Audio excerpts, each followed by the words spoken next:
Have you ever noticed how certain health topics seem to suddenly appear everywhere? One minute, no one is talking about them, and the next, they're on magazine covers, fitness shows, and even discussed at family dinners.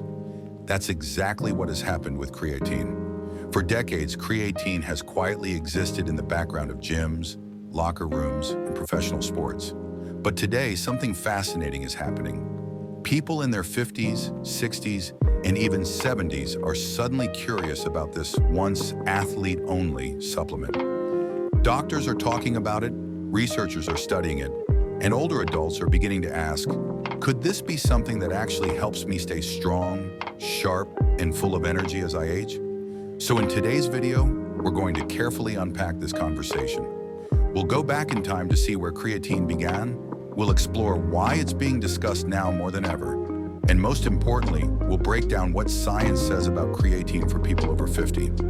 By the end, you'll have not only knowledge, but also a clear perspective on whether this safe and widely studied supplement could make a difference in your life. And let me say right from the start, this is not about hype, and it's not about quick fixes. This is about science, health, and aging well. Part 1, the rise of creatine, from the gym to the mainstream. Let's rewind the clock to the early 1990s. Creatine first appeared in the sports world around 1992 during the Barcelona Olympics. Athletes were already using it quietly, and by 1993, it hit the market as a supplement. By the mid-90s, it wasn't just a niche product anymore, it was everywhere. One of the biggest turning points came with Bill Phillips and his groundbreaking program, Body for Life. If you were into fitness in the late 1990s, you probably remember this. His program wasn't just about lifting weights. It was a complete lifestyle transformation. Nutrition, mindset, supplements, and strength training all rolled into one. And right in the center of that transformation was creatine. His book sold over 3 million copies, hit the New York Times bestseller list, and inspired thousands of people to take on his 12-week transformation challenge. Suddenly, creatine wasn't just something bodybuilders whispered about in gyms. It was being discussed by everyday people. Neighbors, co-workers, even middle-aged parents. By the late 90s, creatine had become a $200 million industry in the US alone. Surveys showed nearly 40% of college athletes and even a surprising number of high school athletes had tried it. Think about that. From almost complete obscurity in the early 90s to one of the world's most popular supplements by the end of the decade. What Bill Phillips and others did so well was connect creatine not only to athletic performance, but also to stories of transformation. People saw before and after photos of real men and women who looked stronger, healthier, and more confident. And those stories had power. But here's the thing. Creatine didn't disappear after the hype faded. Instead, it quietly grew into something much bigger. Part 2, why creatine matters more than ever. Today, fast forward to today. We're no longer talking only about young athletes. Creatine has entered a whole new conversation, one that's deeply relevant to older adults. Researchers have now conducted more than 680 clinical trials on creatine supplementation. And they're not just asking, does this make athletes stronger? They're asking questions like, can creatine help protect muscle as we age? Does it support brain health and memory? Could it improve heart function in people with cardiac concerns? And most importantly, is it safe for older adults? And the answer so far? Extremely promising. We now know that creatine is one of the most well-studied, safest, and effective supplements available, especially for maintaining strength, energy, and independence later in life. So if you're in your 50s, 60s, or even 70s, listen closely.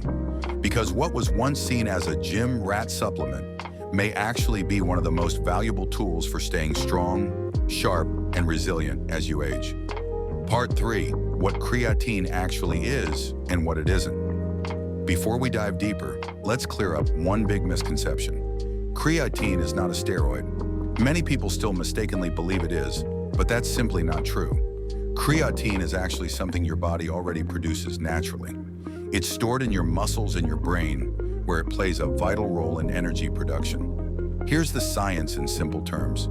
Your body runs on a molecule called ATP. Think of it like the batteries that power your cells.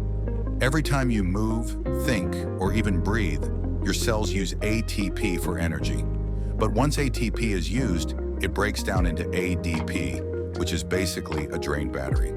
To recharge it, your body needs to add a phosphate back, turning ADP back into ATP. That's where creatine comes in. Creatine acts as a quick donor of phosphate, helping to recharge your energy batteries faster. This means your muscles and brain can keep going longer and recover quicker. So no, creatine isn't about artificially altering your body. It's about giving your cells the resources to perform better, something that becomes more important as we age. Part 4. Why aging adults should pay attention. Here's the reality. Starting around the age of 40, we all begin to lose muscle mass. This gradual decline is called sarcopenia. Some people lose it quickly, others lose it slowly, but everyone experiences it. That's why someone who was once strong and active may suddenly notice weakness, fatigue, or even increased risk of falls as the years go by. Left unchecked, sarcopenia leads to frailty, injuries, and a loss of independence. But here's the hopeful news. Creatine, especially when combined with strength training, can help slow down or even reverse this decline. Clinical trials with adults in their 50s through their 80s have consistently shown increased lean muscle mass, improved strength and endurance, better daily function, things like climbing stairs, carrying groceries, or playing with grandchildren. In other words, creatine isn't about vanity.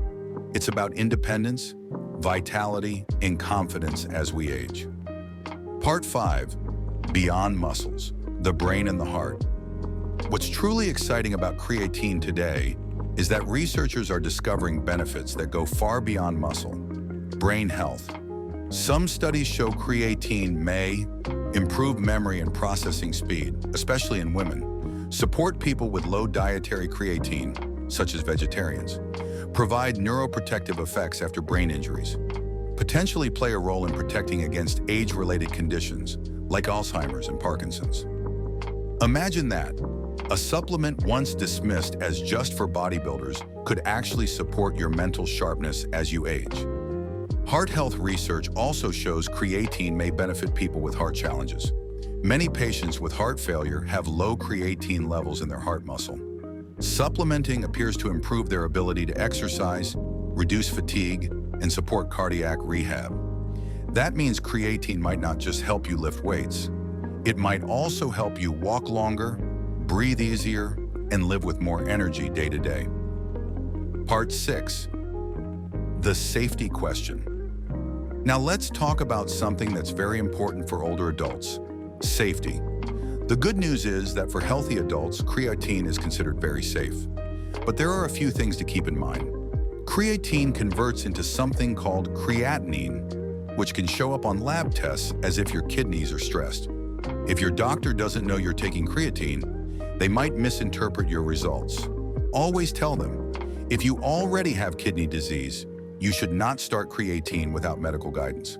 Side effects are usually mild, sometimes stomach upset if you take too much, or a small amount of water retention in the muscles.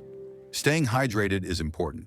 From my perspective as a physician, I rarely see creatine causing serious emergencies. The risks are very low compared to the potential benefits, especially if you're healthy and communicating with your doctor.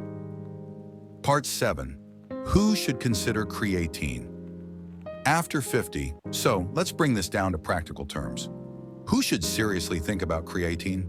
Men and women over 50 who want to maintain strength, energy, and independence.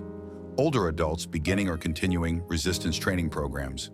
Vegans or vegetarians who don't get much creatine from red meat or fish. People trying to lose weight without losing muscle. Creatine is not magic, but combined with regular strength training and a balanced diet, it becomes a powerful ally in healthy aging. Part 8. Final takeaways. So is creatine worth it after 50? In my opinion, absolutely, yes. It is one of the most researched supplements in the world. It's safe, inexpensive, and effective for most healthy adults. It supports not only muscle but also brain and heart health, and it helps protect what truly matters as we age: our independence, our confidence, and our quality of life. Remember, always talk to your doctor before starting any supplement. But once you do, you may find that creatine is a simple, powerful addition to your daily routine. Because at the end of the day, aging doesn't mean losing strength. It doesn't mean losing vitality. With the right knowledge and choices, you can stay strong, sharp, and independent well into your later years. And creatine may just be one of the tools to help you get there.